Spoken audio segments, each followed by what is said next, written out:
Napkin folds. આ video દ્વારા આપણે અલગ અલગ પ્રકારના નેપકિન ફોલ્ડ્સ કેવી રીતે કરવામાં આવે છે તે શીખીશું। તેના માટે જરૂરી સામગ્રી છે સ્વચ્છ, ધોયેલો અને ઇસ્ત્રી કરેલો નેપકિન। આ બાબતોનું ધ્યાન રાખો। નેપકિન સારી રીતે સાફ, ધોયેલો અને ઇસ્ત્રી કરેલો હોવો જોઈએ। ફોલ્ડ કરતી વખતે એ પણ ચકાસી લો કે નેપકિન ફાટેલો તો નથી ને, કારણ કે મહેમાનને ફાટેલો નેપકિન ન અપાય। તેનાથી મહેમાન પર ખોટી છાપ પડે છે। જો નેપકિન ફાટેલો હોય તો તેને ડિસ્કાર્ડ બોક્સમાં નાખી દો અને તેનો યોગ્ય રેકોર્ડ પણ રાખો। રેસ્ટોરન્ટમાં કવર અથવા ટેબલ સારું દેખાય તે માટે નેપકિન મૂકવામાં આવે છે। હવે આપણે અલગ અલગ પ્રકારના નેપકિન ફોલ્ડ્સ કેવી રીતે કરવામાં આવે છે તે શીખીએ। ધી કાઉલ અથવા બિશપ કેપ। સૌથી પહેલા નેપકિનને ખુલ્લો કરીને મૂકો અને ધ્યાન રાખો કે નેપકિનનો સિલાઈવાળો ભાગ ઉપરની તરફ હોય।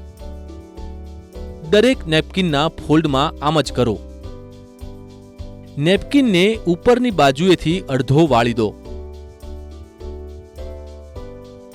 જમણી બાજુએથી ઉપરથી પકડીને નીચેની બાજુ લાવો અને ત્રિકોણ બનાવો। આવું જ બીજી બાજુએથી કરો। હવે નેપકિનને પલટાવી દો। નેપકિનને ઉપરથી નીચેની તરફ વાળો। નેપકિનના ત્રિકોણવાળા ભાગને બહાર કાઢો। જમણી બાજુએથી નેપકિનને ઉઠાવીને તેના અંદરના ભાગમાં નાખો। તેને પલટાવીને આ જ પ્રક્રિયા ફરીવાર કરો। છેલ્લે નેપકિનને દબાવો। અંદરથી ફેલાવીને તેને ઊભો કરી દો। આ રીતે તૈયાર છે ધી કાઉલ અથવા bishop cap. The sea shell. સૌથી પહેલા નેપકિનનો અડધો ભાગ વાળો। ત્યારબાદ નેપકિનનો બીજો એક અડધો ભાગ વાળો। નેપકિનના ઉપરના ભાગોને એક પછી એક વાળો અને દરેક ફોલ્ડમાં ઓછામાં ઓછી 1 ઇંચની જગ્યા છોડો।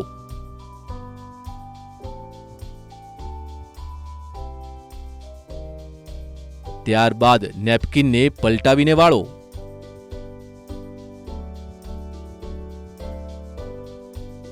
અંતે નેપકિનને પલટાવીને રાખો અને આ રીતે તૈયાર થઈ ગયો ધી સી શેલ।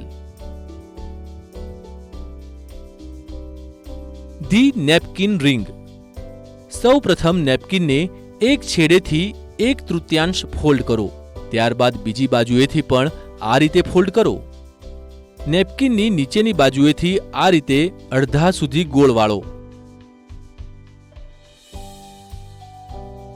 ત્યારબાદ નેપકિનને પલટાવીને આ રીતે ઉપરની તરફ ફેરવો।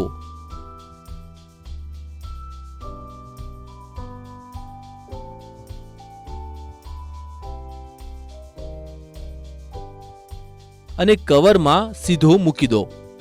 આ રીતે તૈયાર થઈ જાય છે તમારો the napkin ring fold. The pyramid. નેપકિનને અર્ધ ત્રિકોણાકારમાં વાળો। ઉપરથી જમણી બાજુના ભાગને નીચેના ભાગ સાથે મેળવો।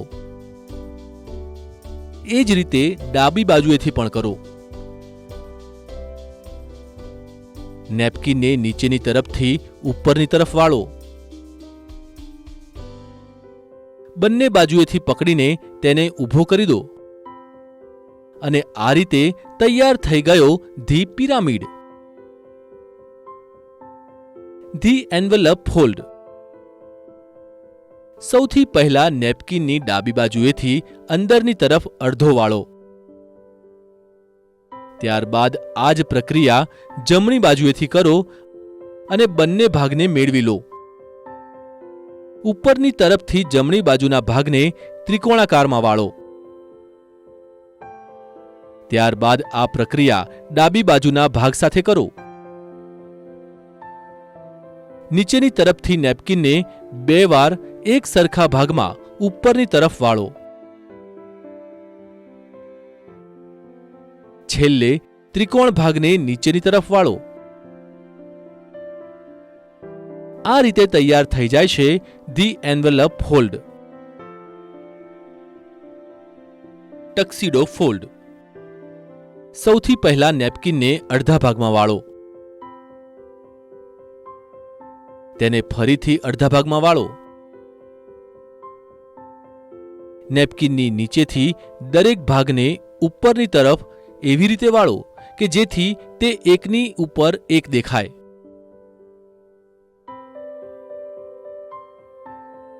ત્યારબાદ ઉપરના ભાગને નીચેના ભાગ સાથે મેળવો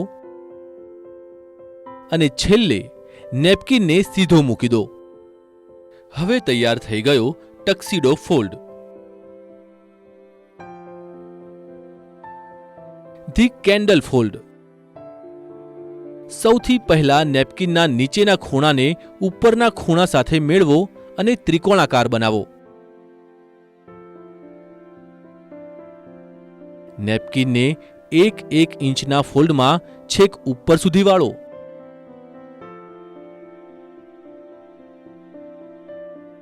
ત્યારબાદ નેપકિનના નીચેના ભાગને થોડો વાળીને સાઈડમાંથી બહાર કાઢો. ત્યારબાદ તે ભાગને પકડીને નેપકિનને છેક ઉપર સુધી રોલ કરો.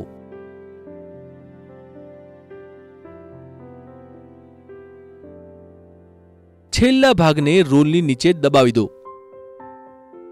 અને તેને ઊભો કરી દો. આ રીતે તૈયાર થઈ ગયો the candle fold. The pointed pocket fold. સૌથી પહેલા નેપકિનને અડધા ભાગમાં વાળો. તેને ફરીથી અડધા ભાગમાં વાળો. નેપકિનને ઉપરની તરફથી એક કરીને 3 વાર નીચેની તરફ વાળો.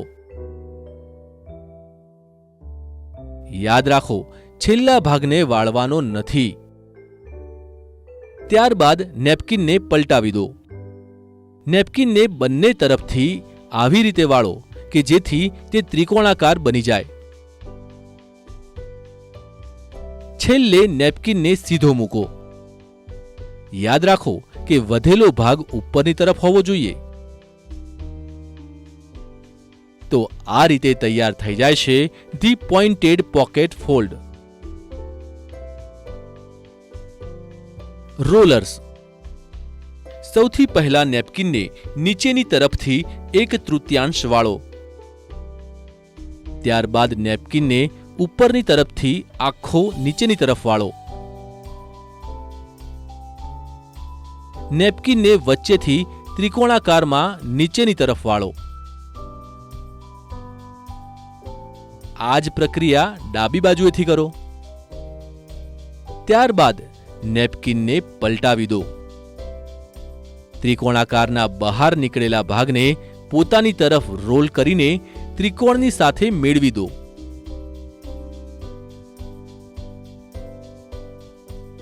નેપકિનને સીધો પલટાવી દો. જમણી બાજુના નીચેના ભાગને ઉપરની તરફ વાળો. ત્યારબાદ આ પ્રક્રિયા ડાબી બાજુએથી પણ કરો. તો આ તૈયાર થઈ ગયો રોલર્સ. Book fold. સૌથી પહેલા નેપકિનને આ રીતે 1/3 ભાગમાં વાળો. હવે નેપકિનને ઉપરથી નીચેની તરફ આ રીતે મેળવો અને તેને આ રીતે અડધા ભાગમાં વાળીને મૂકો તથા વધેલા ભાગને આ રીતે મેળવો. છેલ્લે ડાબી બાજુએથી નેપકિનને ઉઠાવીને બીજા ભાગમાં આ રીતે મૂકી દો અને આ રીતે તૈયાર થઈ જાય છે બુક ફોલ્ડ.